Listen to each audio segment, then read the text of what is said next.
초읽기에 들어간 것이 있는데 한동훈 전 비대위원장의 결단 문제입니다. 한동훈 비대위원장 놀랄만한 일이 최근 진행이 되고 있는데 한동훈 전 비대위원장이 팬카페가요 무려 4배나 폭증을 했습니다.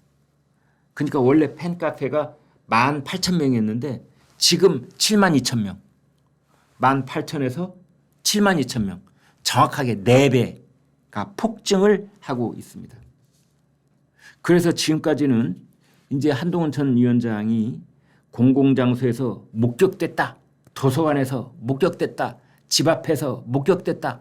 이렇게 목격담에 의한 정치를 해왔다라고 볼 수가 있고 또 하나는 SNS에 글을 올려서 해외 직구 이것을 전면적으로 규제하는 것은 소비자의 선택권을 제한하는 것이니까 잘못됐다. 이렇게 이제 그 현실적인 어떤 법안에 대해서 또는 정책에 대해서 이제 의견을 내놓는 이런 SNS 정치가 있는데 그리고 또 하나는 측근들 회동이 있잖아요. 비대위원들하고 밥을 먹는다든지 당직자들하고 밥을 먹는다든지 또 누구를 만나서 밥을 먹는다든지 이렇게 회동하는 그러한 정치가 있습니다. 재력 3가지였습니다. 목격담 정치, SNS 정치, 회동 정치 이렇게 있었는데 그러지 않고 이제는 본격적으로 기자들 앞에서는 카메라와 마이크 앞에서는 그런 정치를 할 가능성이 높아졌다. 그게 초읽기에 들어갔다. 왜냐하면요. 지금 이제 황우여 비대위원장이 이끄는 국민의힘 전당대회가 어떻게 되어 있느냐. 지금 7월 말쯤이다라는 얘기도 이제 쑥 들어가고 8월 초 오늘 아침 보도가 그렇게 새로 나왔더라고요. 8월 초 아니면 8월 중순. 그러면 물리적으로 계산했을 때 한동훈 비대위원장이 당대표에 출마 안 한다면 모를까 출마를 한다면 이제는 전면에 나서야 되는 겁니다. 시기상으로 그렇습니다. 한 40여일 전에 모습을 내놔야 되기 때문에 지금 이제 6월 초중순쯤에 한동훈 전 위원장이 드디어 공개적으로 행보를 하게 되는 것 아니냐. 집에 나설 때부터 기자들을 만나서 이 얘기를 하고 또 A 장소, B 장소를 가면 그때마다 기자들이 늘 이제 한동훈 전 위원장과 같이 동행을 할 겁니다. 그때마다 현안 사안들에 대해서 얘기를 할 가능성이 있다. 가령 연금 개혁에 대해서 얘기를 한다든지 특검에 대해 해병대 특검에 대해서도 얘기를 한다든지 이제 그리고 지금 국민의힘의 가장 중요한 것 중에 하나가요. 민심과 당심을 어떤 비율로 할 것이냐 이 문제거든요. 이제 그 문제에 대해서도 한동훈 전 위원장이 얘기를 할 가능성이 있다. 우선 현안이 그렇습니다. 전당대회 룰.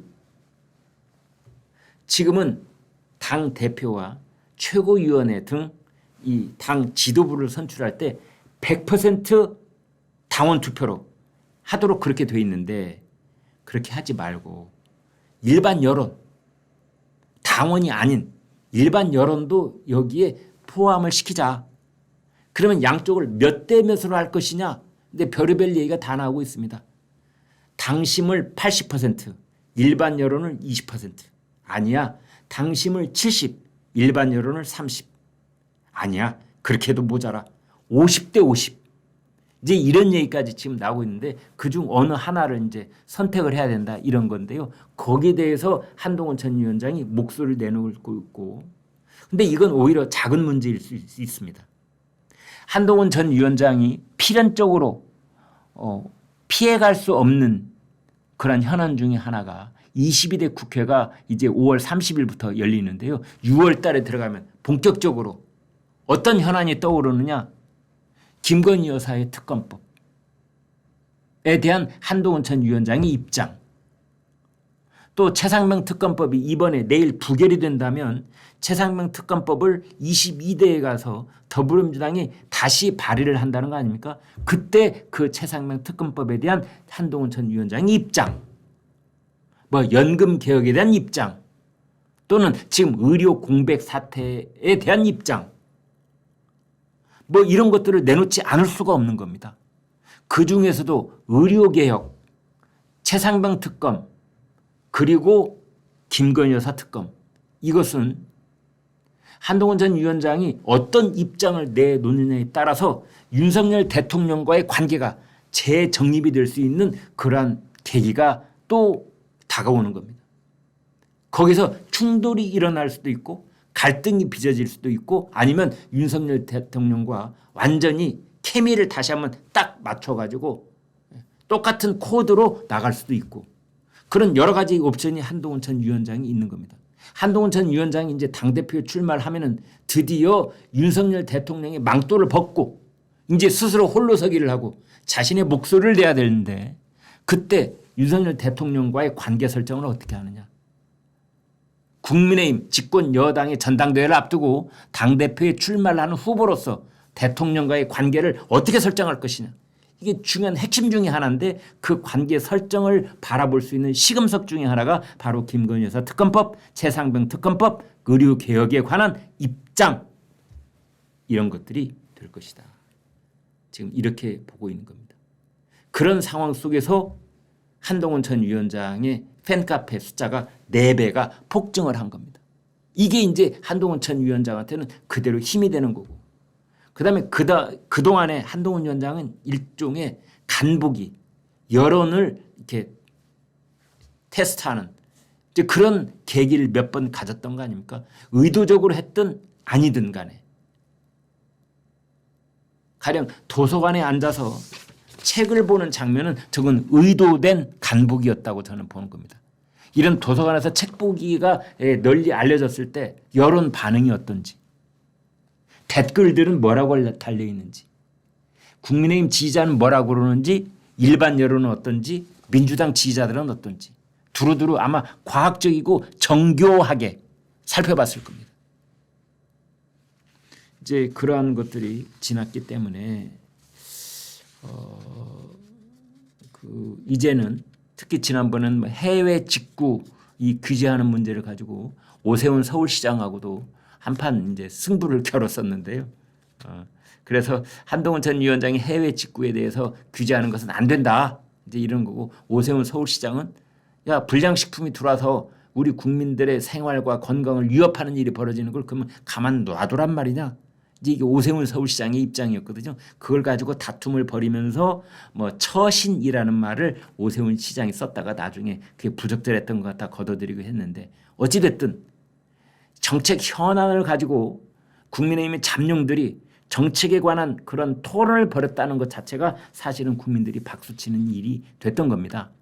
이제 그러면서 그 한동훈 전 위원장은 자신이 언제 어떤 방식으로 당대표 출마를 해야 될지에 대한 기초 자료가 이미 마련이 됐다. 이렇게 보는 것이죠. 이제 그래서 최종적인 결단만 남았을 것이다. 이렇게 보는 겁니다. 아무튼 당권 도전에 필요한 것은 당내 지지 기반이다.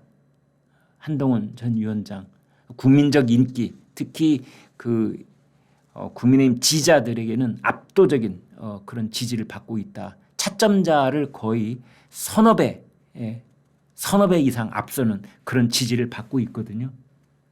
이제 그래서 아무튼 그러나 당내 지지 기반 그러니까 현역 국회의원들 특히 22대 당선자들을 중심으로 한 지지 기반 그리고 당 사무처에서의 지지 그리고 당원들의 지지 뭐 이런 것들을 얘기해 볼 수 있습니다.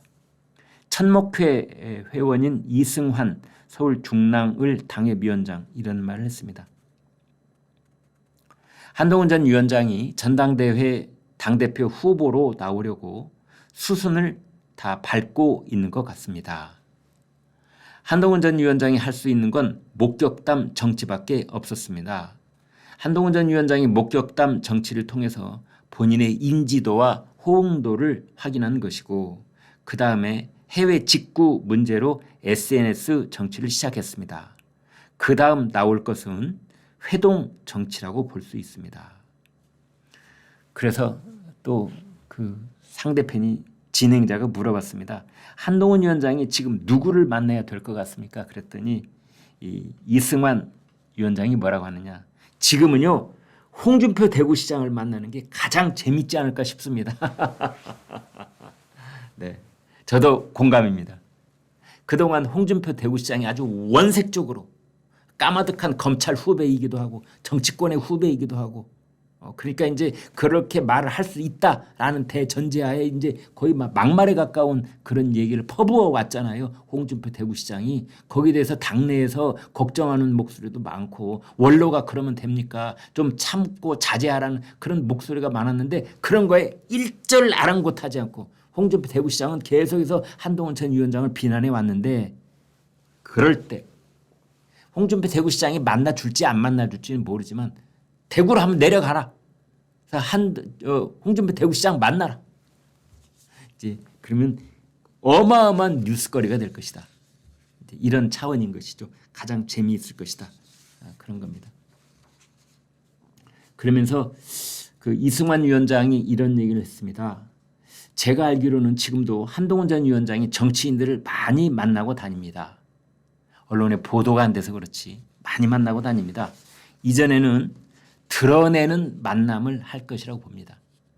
이제는 기자들을 있는 데서 또는 기자들에게 내가 누구 만나러 갑니다. 취재하러 오세요. 뭐 이럴지도 모른다. 그래서 드러내는 만남을 할 것이다. 그 다음 스텝은 본인의 팬덤이 있는 만큼 이제 아마 이 팬덤과의 소통을 한동훈 위원장이 좀 더 활발하게 하면 공개적으로 하면 그 팬덤이 지금은 뭐 7만 2천이라고 했는데요. 곧 10만 되고 그것이 10만 넘어서 뭐 15만, 뭐 20만 이렇게도 될 수 있는 겁니다. 그래서 그 팬덤이 있는 만큼 세력화 그리고 조직화 하는 작업이 필요할 것이다. 나머지 단계들을 10일 안에 끝내야 하는 만큼 속도를 낼 수밖에 없을 것이다. 6월 10일까지 이전에 끝내야 되는 것이다.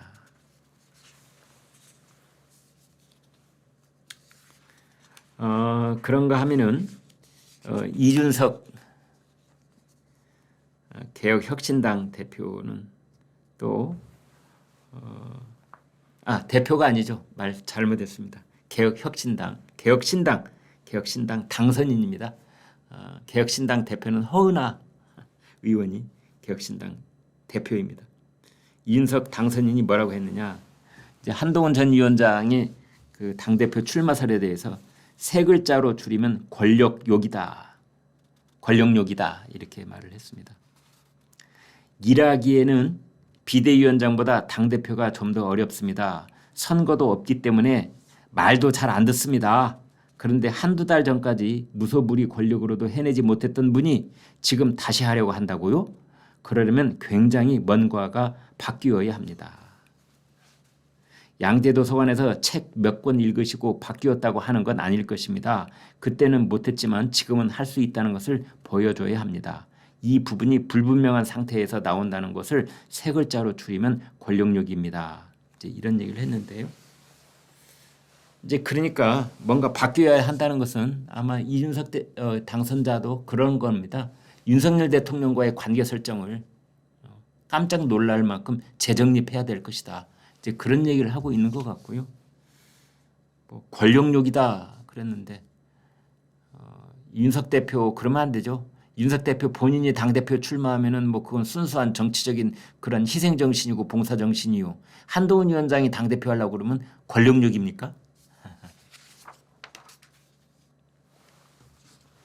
그런데 아무튼 이준석 대표는 윤석열 대통령과 한동훈 위원장의 관계에 대해서 한동훈 전 위원장이 본인은 대통령과 무슨 대단한 대립을 했었다고 생각할지 모르겠으나 많은 사람들 눈에는 그냥 검사 1과 검사 2일 뿐이라고 그런 말도 했습니다.